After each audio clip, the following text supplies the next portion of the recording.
Do you want your business to grow faster? Are you open to new and out-of-the-box ways to drive revenues and increase value?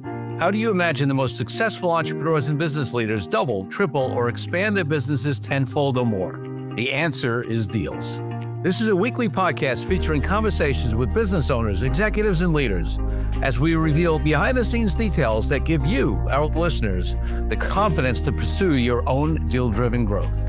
On this show, we discuss a huge variety of deals, everything from large, complex mergers and acquisitions, capital raising, joint ventures, strategic alliances, real estate, affiliate and sponsorship deals, franchising, and more.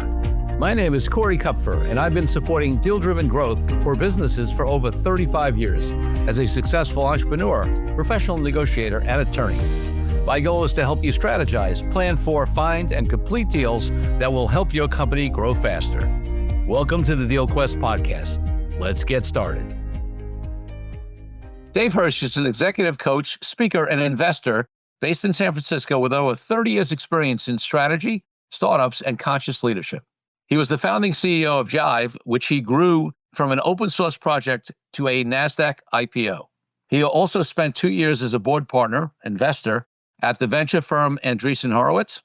He is the author of Reignition, a playbook for helping startups get unstuck and find their breakthrough, and is also working on a new book about enlightened leadership in the era of AI. Dave, welcome to the podcast. Thanks so much for having me. Excited to be here. So listen, folks, in addition to that more formal bio, I'm going to say that I've gotten to know Dave through Entrepreneurs Organization, and we had him speak at the Deal Exchange Conference, and he totally rocked the room. And so I was like, I got to have him on the podcast because he's perfect for our audience. He was perfect for that audience, and he's going to bring a lot of value. Dave, before we get into all of that, all of your experience with building Jive and raising capital and and the coaching you do now, what you've learned about, the challenges maybe, or the things that people don't talk about upon exit. Before we get to any of that, I want to take you back to when you were a little kid growing up, maybe 10, 12 years old. What did you want to be? Because I'm guessing maybe a startup investor, M&A, coach, and expert wasn't it, but you tell me, what was it back then? I think I definitely had entrepreneurship in my bones. My first entrepreneurial experience was I used to buy ninja weapons, like Black Belt Magazine and the Karate Magazine. And you could get them really cheap. You could get them either coming straight from China, and you would get these ninja weapons like swords and nunchucks and stuff. And I would sell them to the neighborhood kids at a markup.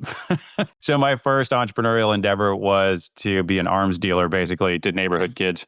I'm just curious, did you have entrepreneurial models or where that came from? Because I'm always fascinated. Some of my guests are like, oh yeah, I'm a third generation, fourth generation entrepreneur. And then you have people like me who had no entrepreneurs in my family whatsoever, but it was still inherent in my bones somehow.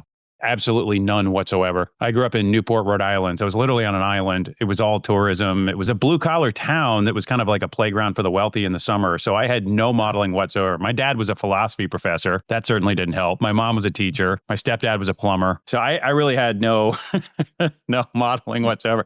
I knew it was like there was stuff happening out there in the world and it was cool, but I didn't get my first Inc. magazine until I was in college. And I was like, oh yeah, that's what I've been looking for.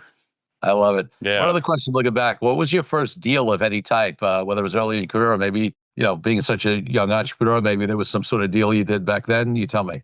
My first internship in college was to work at a stockbroker. It was called Shearson Lehman, which they don't have anymore, but okay. And it was in Boston. So I was like on a floor, stockbrokers calling up people saying, this is Shearson Lehman Brothers. You're sitting down. I got a great offer for you. I'm going to get you in at the ground floor. This great deal. So that was the first thing I worked towards. Like when I was a sophomore in college, I did an internship with stockbrokers. And it was back in the day when they would like put orders in those little tubes and send it down the tubes, and you would actually execute them through a piece of paper. They were pneumatic tubes. Yes. I would write little like pieces of paper with stock trades and put them in a little pneumatic tube and send it there.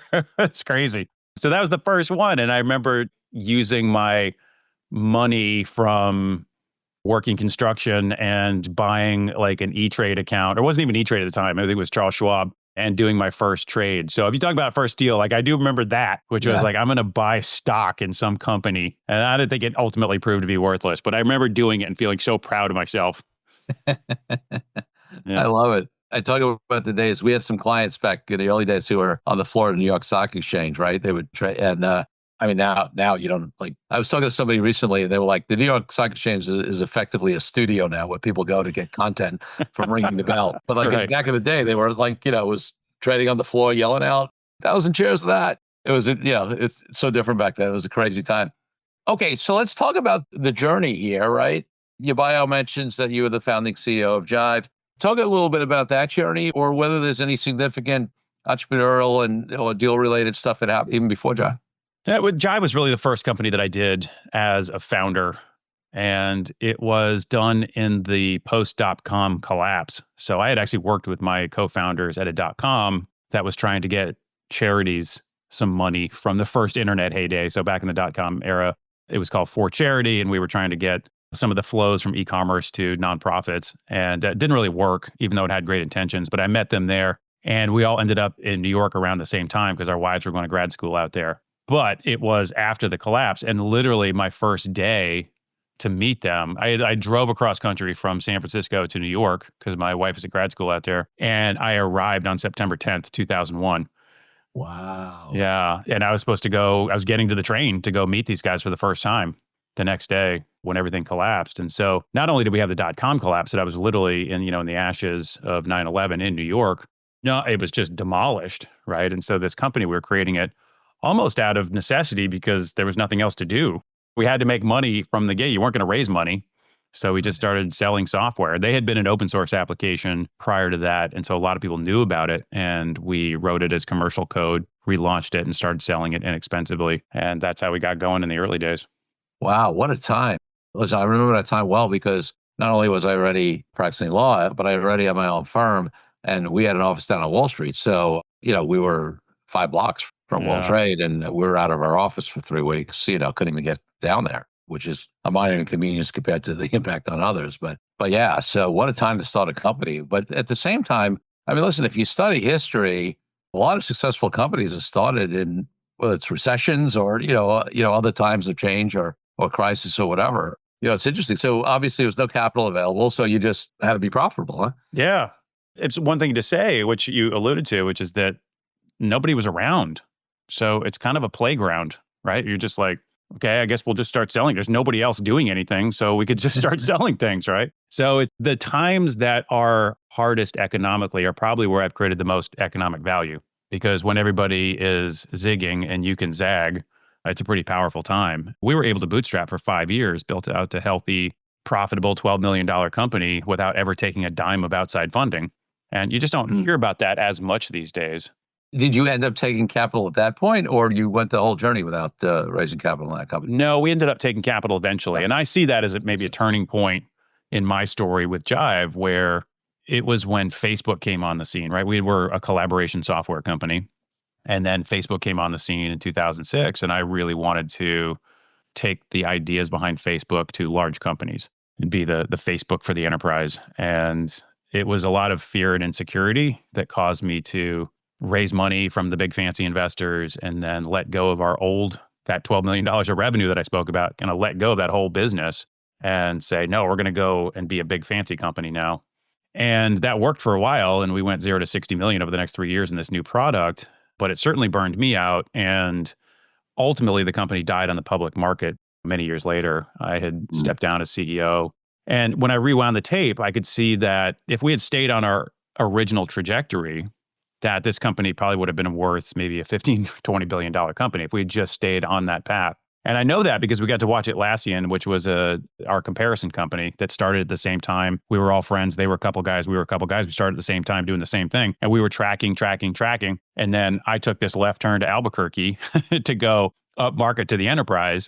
And it was really fear and insecurity that caused me to do that. I thought, this is what I'm supposed to do. I'm going to run the playbook and I need to prove my worth as a human through this business. So I'm going to go raise money from a big investor and I'm going to go do this thing. Yeah, it worked for a little while, but ultimately sowed the seeds of the company's destruction over the long run, even though it did go public and was a success from an external viewpoint. I think it could have been much more magical if I had followed my intuition. Wow. It's interesting because at the same Daily Exchange conference that you spoke at, right, Fallon Fatemi was there, and she literally was born Don Valley. I've mentioned her before, and grew up with, and had Mark Cuban as an investor in one of her companies. And she said from stage that, she's not planning on raising capital ever again. And it wasn't because she necessarily, she had actually great financial exits, whatever, just she's at a different stage of life. let's spend a minute over here, like, because obviously you have that personal perspective and now you work with so many other entrepreneurs, CEOs, companies, right? That decision to raise capital, because I do agree with you, like this conversation you had about like, oh, I thought it was what I was supposed to do. It's sometimes I equate it to the fact that like when you're dating somebody for a while, everybody asks you when you're going to get married. And then when you get married, they ask you when you're going to have a kid. And then, when you have a kid, you get another kid. Like there's this assumed path, which I didn't necessarily follow, like in my personal life, right? My wife and I have no kids, for example. And I think this is the equivalent in the entrepreneurial world. It's especially if you're in tech. So with that perspective that you have and knowing, obviously, there is a reason for professional capital in some situations. What are lessons? And when you talk to other entrepreneurs, how do you help people make that decision and be fully aware of what it means to make that decision on whether and when to raise capital? Yeah, it's a really big question, and it's something I help a lot of founders with. And to your point, it's not about whether or not to get capital, it's why. How is it serving the company? And a lot of founders believe they have an 83% chance of success, but the reality in venture capital is that it's 10%. Yeah. And that's how they make their money. So venture capitalists have a portfolio. 10% of that portfolio pays all of their returns. Yes. Right. And so you got to go in knowing I have a 10% chance of success, but I don't think a lot of them do. And they equate raising money with success. And so what you see happen is a founder will want desperately to go raise money because that signals that I am valid as a human and my company is me. And if it's raising money, it must mean that everything is okay. But to get that money, they tell a story which belies the truth of where the organization really is. And it's saying it's on a faster growth trajectory than where is reality. And so they go raise this money. And then these investors expect them to keep up with that growth trajectory. And that's just really hard to do. The best companies are the ones that can stay in learning mode for longer. So if you can go leaner longer and be in the science mode, be in working from curiosity and wait for the pull of the market, then if you can go leaner longer, then you get this hockey stick effect. And instead, entrepreneurs want to not have the hockey stick. They want to jump right. They want to grow straight, right? And that just doesn't work. As the guy that has seen hundreds of stuck companies and wrote a book about turning around stuck startups, I know exactly what happens and I see it happen a lot. And it's that pattern. And to your point, this idea of raising venture rounds almost becomes lazy shorthand for people, right? Oh, we're an A round company and we got to hit these metrics so we can raise our B round. Right. But that's the tail wagging the dog. If you're raising, if you're running your company in order to hit certain things so that you can raise capital, that's the worst way to run a company, right? What you really want is that things are taking off so quickly, it's irresponsible for us not to raise money. Yeah. Right. Our people are stretched so thin. We need just to support the growth that we're currently getting. And that's when you raise capital. But you rarely see that. And therefore, you get these metrics that are in this 10% or even 5% is all that meets the investment objectives. So less than 5% of companies actually meet the investment objectives. So I just think when I came out of college 32 years ago, it was maybe $8 billion a year that was invested in venture capital. And now it's along the lines of $330 billion. So it's just become a massive engine. And that engine is starting to define the terms by which people are playing the game. And I think that's when it gets problematic. And one of the things that I love, the places that you are willing to go, you mentioned a couple of these things already, but you went deeper when you spoke at the Deal Exchange, like the impact on founders personally, mental health, burnout, things like that. Talk to us a little more about, because it's one thing to say strategically, okay, maybe it's a mistake to raise capital to do it early or whatever, and maybe it's not the best for the company, but there's also this much more personal impact on a lot of founders. Yeah. The numbers that I shared at that conference are that somewhere between 80 to 95% of founders suffer some mental health issue while they're running their companies for a 10% chance of success. And the other part is that, this is what nobody knows or talks about, is that even if you are lucky enough to be in that 10% of successful companies and have a life-changing exit, that you also have this post-exit malaise. You have an 85% chance of suffering up to 10 years after the exit, even if you had a really life-changing positive one. So this whole system that we're programmed and told early in our lives that we are meant to go into the system and be successful and make money in this way, but it is not a system that supports the fulfillment of the founders and the leaders or the people inside the companies a lot of times. And so I'm just trying to shine a light on it and say that the work you can do for yourself to show up as a great leader is the same work that's going to optimize your chance of building a successful company, of having a successful exit, and having a successful life post-exit. They're all intertwined. It's just the system doesn't really talk about it very much. That's what I love to do, is just, help get in front of entrepreneurs and help them understand that you could be more successful, you can be happier, you can have a better life. And this is what it looks like. It's all the same work. So this hits on so many things I've talked about on the podcast, and I'll just mention a few of them. And this is not just on the podcast, but I have this thing where I've been on a mission. I don't know how successful I've been to reframe the entire conversation about lifestyle business, right? Because lifestyle business in traditionally in the entrepreneurial world is kind of a diss. It's kind of like, oh, he's got a lifestyle business. Like that's a bad thing, right? Because it's not this. It's not that rocket ship unicorn shooting funded company, right? And to me, I always say, if you're starting a company and you're an entrepreneur, if it's not creating the life you want, then what the hell are you doing it for, right? And by the way, for some people, that life might be to shoot for that unicorn legitimately, and they understand what's involved in that, and that's the lifestyle they want to live, and they want to be a funding company. It's a know thyself and a real choice. So my argument is every company should be a lifestyle company, the lifestyle that entrepreneur truly wants to achieve, and that could be anything from a tech unicorn to, your local store and everything in between. That's one conversation. And then the other one, is about this conversation of being real. I've talked about, I wish I remembered his name. There's a professor out of the UK. We had him at an EO event years ago who ran the stats on all these investment funds. And it said exactly what you said. He said, listen, 7 out of 10 things they invest in actually die. They don't work at all. 2 out of 10 might limp along, make some money, blah, blah, blah, but they don't. And then they're relying upon 1 out of 10% to get all their returns. So, you know that as well. And then the third piece of it is this piece that I've really wanted to highlight. It's one of the many reasons I wanted you at Deal Exchange, but I've talked about it, is this post-exit depression, founder, lack of identity, not knowing what they want to do. With all these stats that you've given and with those things that I've said, it might be easy for somebody to say, okay, the hell with this. Nobody should ever raise money or build a company and exit.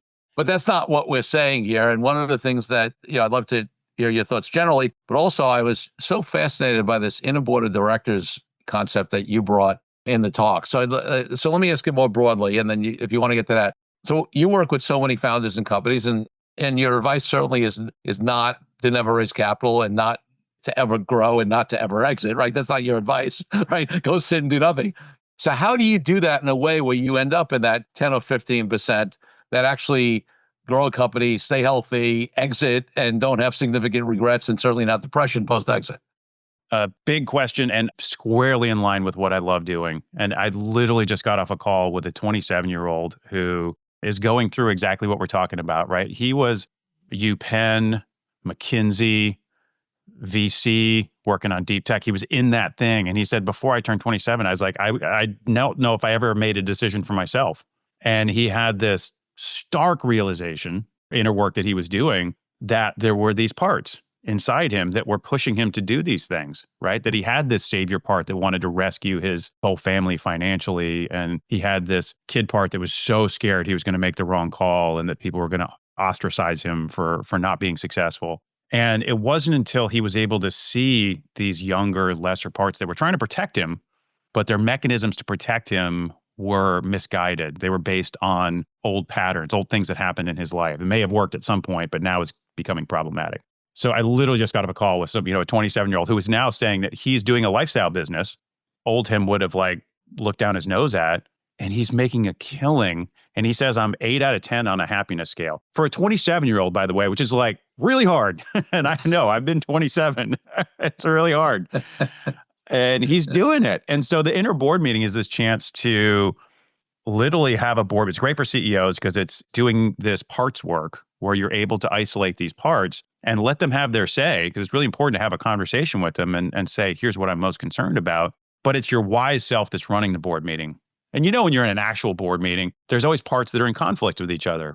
It may be a salesperson who's like, I need these features so I can close these deals. And then you have a head of engineering that's like, I need to, re-engineer the whole product and I don't have time to build your features, right? And they're just busting it. So you have this inside us. We don't have the budget for that. Right. Exactly. Yeah. So when it came to my exit, I was like, well, I have this child that wants just safety. I've got that hero that wants to save his whole family. I've got this warrior that just wants to go bigger. I've got this teenager that wants to go travel the world and be popular. And, I've got this insecure part that wants the NASDAQ IPO. I have all these parts. I didn't know it, and I let them drive the car.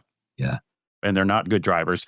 And I didn't know it. So I went in the wrong direction. And so the inner board meeting is a chance to do that with founders, just to give them a way to let each of these parts have a voice, and then to see where they're in conflict, and then work towards compromises that can break through these conflicts. And the parts may not always be super excited about it. They can live with it, right? And that's like a healthy board meeting. Not everybody's going to be excited about all the outcomes, but if you have a good leader, they can understand why and they can get behind it. And it is phenomenal for me to get to do this work. It's such an honor, but to watch people go through these breakthroughs and to see where they're being held back and how their companies can be unleashed, and how they can, maybe they're not meant to be CEO anymore and they want to become chairman, or they're holding on to this idea of not selling their business because it's a warrior self that doesn't want to let go. It's really stubborn. And so you see these really big breakthroughs just by opening up this channel to converse with these old programs running in the background. Talk to me a little bit. We don't have to go all the way down the rabbit hole on it, but this inner board meeting thing totally fascinates me. And I was so into it with the cards and everything you did at the event. I think it's easy for the listeners to get the concept. Okay, you have in a real board meeting, you have all these roles and people get together and everybody gives their input and advice and you try to come to the best decision. And you're doing that with sort of internal parts of yourself. But talk to me a little bit more about how do you actually do that with the CEOs and entrepreneurs? We'll usually pick out a particular topic. So, in the one that we were in together, it was about exits. So we'll talk about exits, right? And what's the thing that is the topic for your board meeting? What's most resonant for you right now around an exit? Maybe it's like, when do I do an exit? And what do I do after an exit? And, how do I make sure I optimize? And whatever's, really important to you around that topic. And then we'll listen for the parts that are most active around it, right? And that's what the deck of cards is really good for. So I developed a set of cards with a friend. It's called unfollowing.com. And it's a good friend of mine who has this group. And he had developed a set of cards for individuals. And I said, can we do one for leaders? To develop a set of cards for inner board meetings for leaders. And it's all these archetypes, from the procrastinator to the collaborator, the creator, to your teenager, whatever it is, all these, the rebel, the visionary, right? You can flip through the cards and see which one feels strongest around this issue. And for the board meeting, we just want to get to maybe 2 to 4. And you'll look for each one of these. What do they value, right? A warrior may value that I need to do this by myself. I need to take care of this and I can't show any weakness. I have to get through this and climb this mountain, right? Or maybe someone who's so loyal that I could never give this up because I could never let anybody down, right? So what is it that part values? What's the emotional state for them? Are they angry, scared? Do they feel ashamed? And then what do they want you to do? What's the action they want you to take? So we go through that and we talk through each part and we kind of work through where that part is and what they most want. And then we can start to see where the conflict is. And you think about something like burnout. There's some part of you that really, really wants to rest and just is so done. And then there's another part of you that can't let go, that is so deeply loyal and can't, their identity is so wrapped up in it, they can't let go, right? And so you get a conflict in there. One wants to quit, one can't let go, right? And so that's when we get into the compromise part. Brainstorm some compromises, right? What are ways that we might be able to break through this stalemate? Maybe it's like, let's give ourselves 6 months. And if this happens by 6 months, then we'll keep going. Or what if we hired a COO to take care of some of our responsibilities? What if we went on a sabbatical, right? So you start brainstorming lists of ways to compromise. And then finally, it's like, take one of those and how do we put it into action, right? What does that look like? So it's usually a 45-minute exercise. And I've watched people who maybe were a little hesitant at first and thinking, oh, this is kind of goofy. Yeah. You get really into it and have major breakthroughs. And then when they talk about it afterwards as a small team, and this is the wonderful thing about EO, people know how to do Gestalt and do experience sharing. It's really powerful. And I often get them saying, can we please keep going? I don't want to stop doing this. I'm getting into some really good stuff. Yeah. So it's a really wonderful exercise. And once you get used to it, it's something you can start to do on your own. And anytime you're facing a really big decision, and I do it all the time, anytime I'm facing a big decision, I can get into the board meeting, understand which parts are resonant, and start to have that conversation with them. And It may be hard at first, like any inner work is. Like it feels awkward. Like I'm talking to some part of myself. But it actually, the more you do it, the more powerful you realize it is and the much stronger the outcome, right? And I talk about with my company, I could have been a $20 billion company. Instead, it kind of died on the public markets, right? It's real money. These are real situations. It has to do with people's lives, our own life, our happiness, our business success, our life after the business, all of these things. The more we understand these subconscious patterns that are driving all of our actions without us knowing, the more enlightened we're going to show up as a leader and the better the outcomes. Yeah, it was interesting because I was thinking, you said something that I was thinking in terms of where I wanted to go next, which is this pulling back a little bit. It's this conversation of the willingness to do that inner work with entrepreneurs. It's just like my authentic negotiating book is all about the inner work. Like most negotiating books about strategy, tactics, frameworks. If they say this, you do this. This is how you counter or whatever. And my fundamental framework is clarity, detachment, and equilibrium, right? So it's Yeah. doing that deep inner work to get clarity, not only on the external factors, but like, what do I really want? What are the objectives? What's important to me? Staying attached to the outcome, and then maintaining that equilibrium, not getting thrown off by emotions or a little bit of an oversimplification. But the point is, it's an internal journey. I would say my experience in doing those workshops, and even just how I work with clients, because I always try to encourage them, unlike probably most M&A lawyers, I don't just come and say, okay, let's document the deal.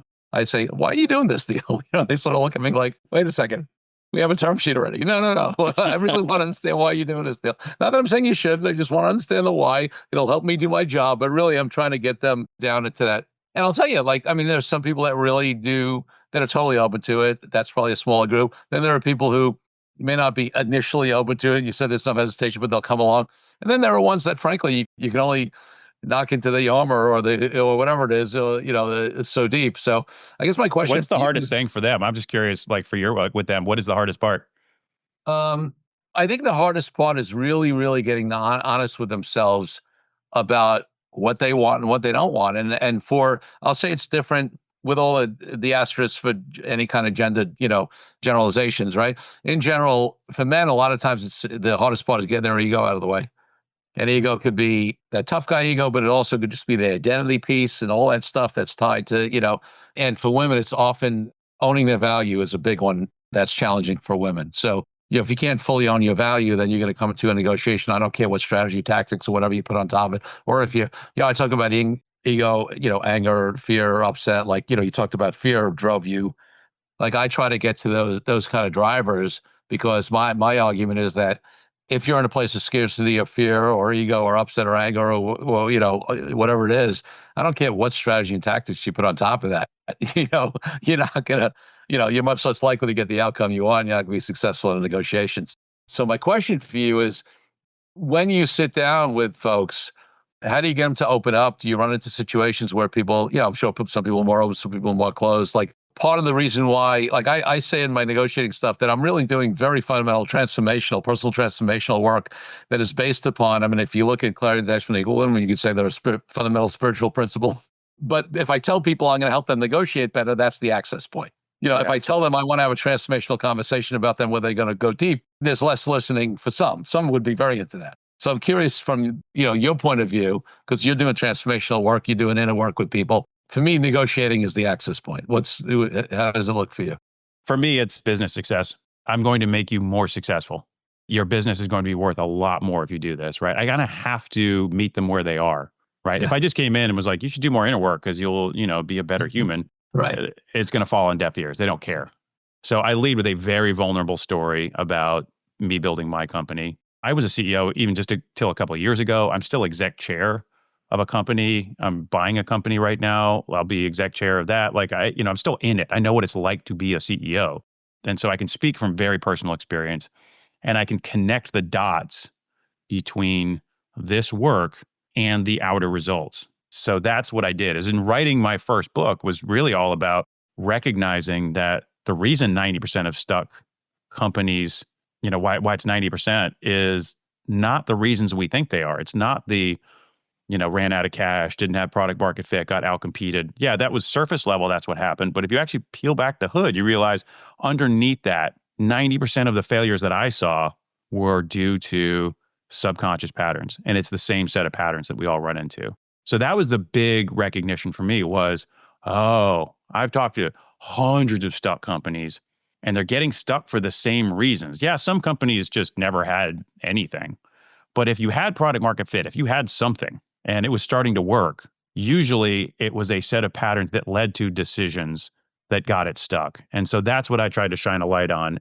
So it's very much tied to business success, first and foremost, showing up as a leader that the company needs, a really powerful leader. And then, by the way, you're also going to be more joyful. You're going to enjoy the ride a lot more.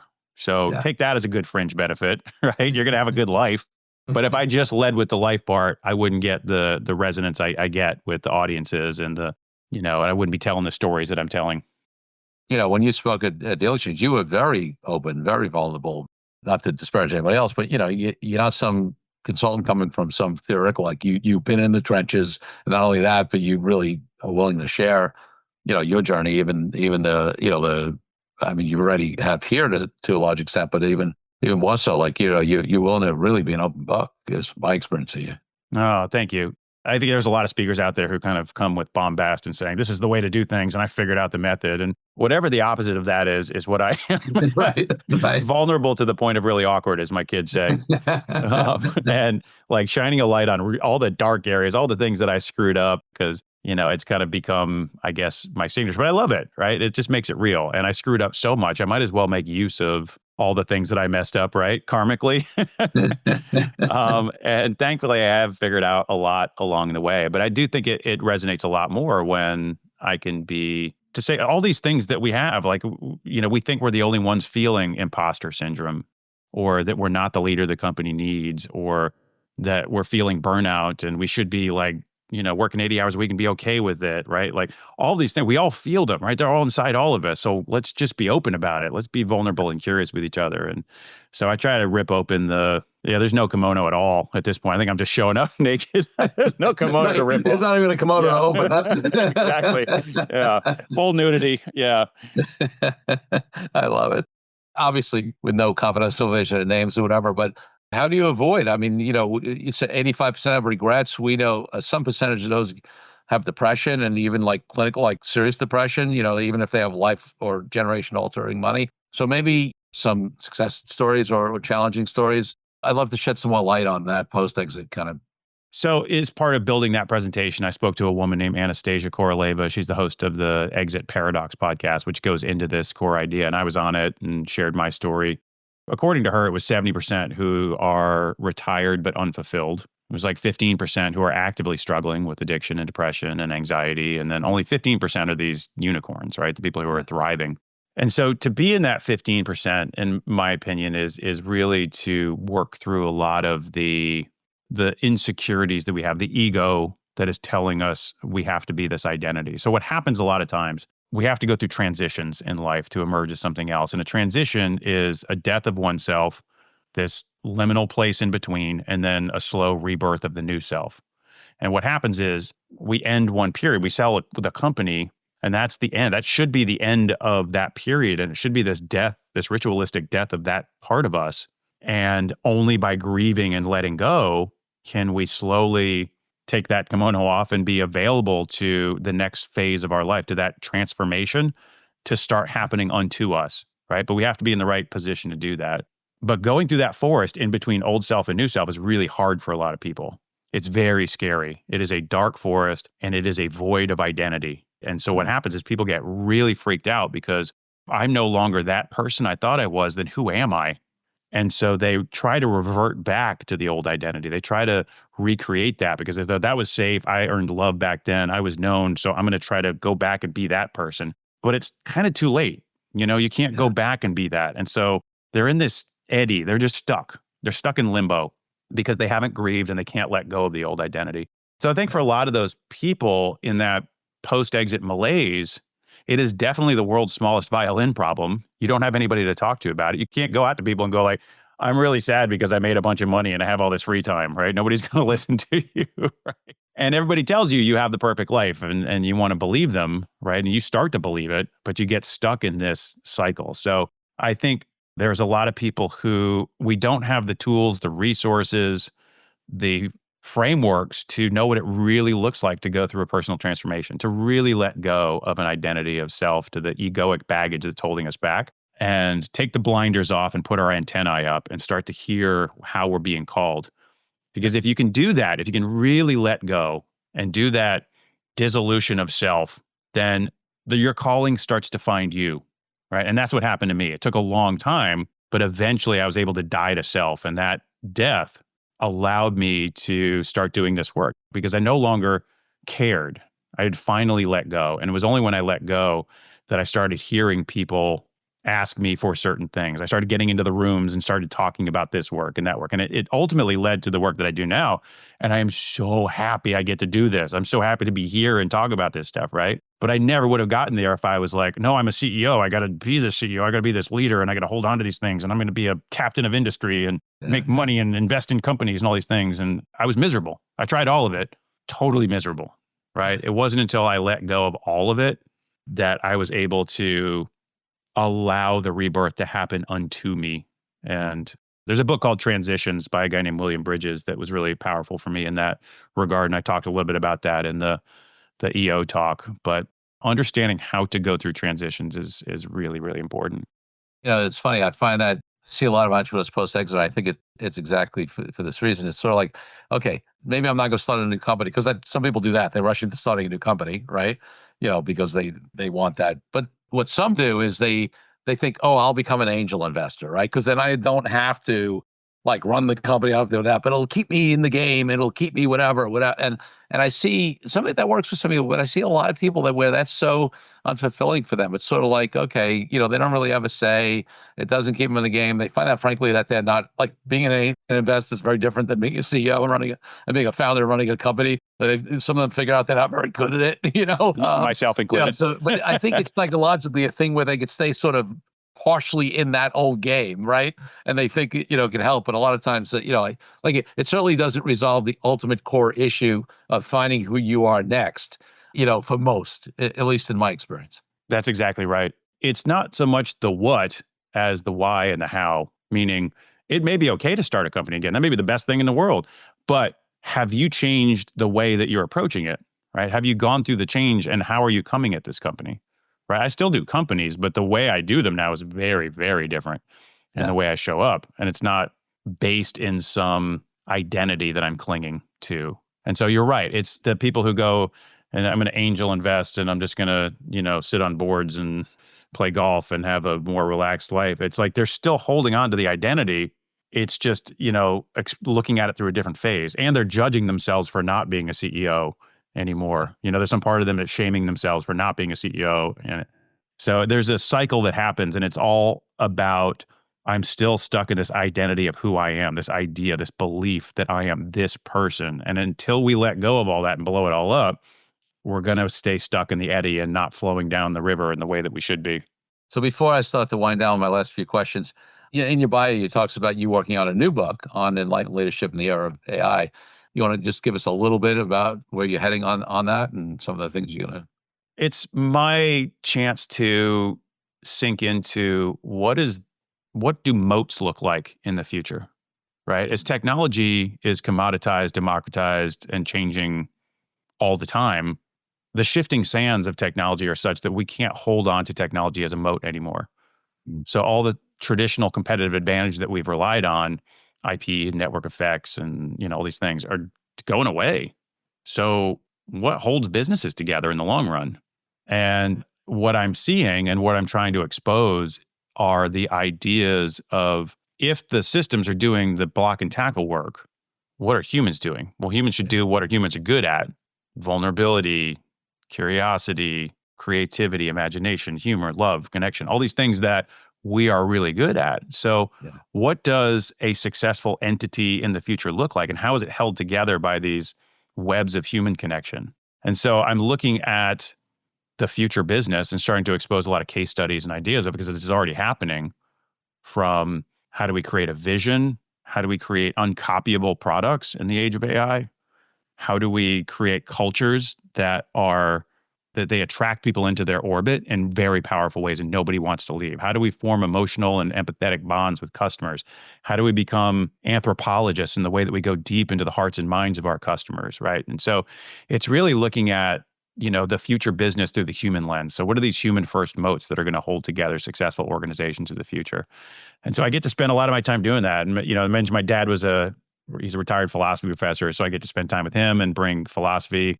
My romantic partner is a clinical psychologist. So I'm bringing a lot of psychology into it. It's been really fun for me to work on these things. What I'm trying to do is give CEOs and leaders the tools to navigate competitive advantage in an age when that's very hard to come by. Oh, I'm looking forward to that one. Definitely. Give us a little more insight into like who you work with, who your ideal clients are, and the scope of services, and then let us know where people can find out more about that. Great. Yeah. Thank you so much. So part of my work is executive coaching. So I love working with CEOs who are excited about this work and really want to go deep into their soul and emerge as the best leader they possibly can, and to change people's lives and to do it for the right reason. So it's really fun for me to work with executives who are on that path, regardless of age. And so I do a lot of executive coaching. And then I also still acquire companies occasionally. I'm in the process of acquiring one right now and transforming. And I use a lot of these ideas, the human first competitive advantage and building strong cultures as the basis for transforming these companies. Yeah, and then I'm writing a new book and speaking. So I would say the things I love doing are just getting out, giving this content and these workshops with people. So I love speaking. If you know any speaking events, I have a newsletter called 1 in 10,000, which is available on my website, davehersh.com, Hersh, because no one ever spells it right. I've learned. And I do some content on LinkedIn as well. Awesome. My final question on the podcast, Dave, is always about my highest value in life, which is freedom. And for me, that means everything from freedom around the world for people from oppression to why I've been an entrepreneur for decades and haven't had a boss. What does freedom mean to you, and how does it impact your life and business? Oh, that's so good. I think freedom for me is not having any, like what we talked about today. It's just not having that connection to identity or ego, but being the most me I can possibly be as much of the time, like being in the moment and being fully me for all my warts and everything else, and just loving it. Like that's freedom. It's just being so happy with who I am and the real me, not the provisional identity me. Love that answer. Love this interview. Dave, thanks for being such a great guest on the Deal Quest podcast. Oh, thank you so much for having me. This was super fun. Thank you for joining me on this episode of Deal Quest, where we help you understand how deal-driven growth can be your ticket to freedom. If you are interested in finding out more about my law firm, the services we provide to entrepreneurial and growing companies across industries all over the country, and my partner Brian Megan and I, and my amazing team, just head over to cupforlaw.com. That's cupforlaw.com. And if you want to follow more of my content, head over to my LinkedIn page where I post regularly. I'm Corey Kupfer. Until next week, wishing you the freedom and financial prosperity that I know your Deal Quest will bring.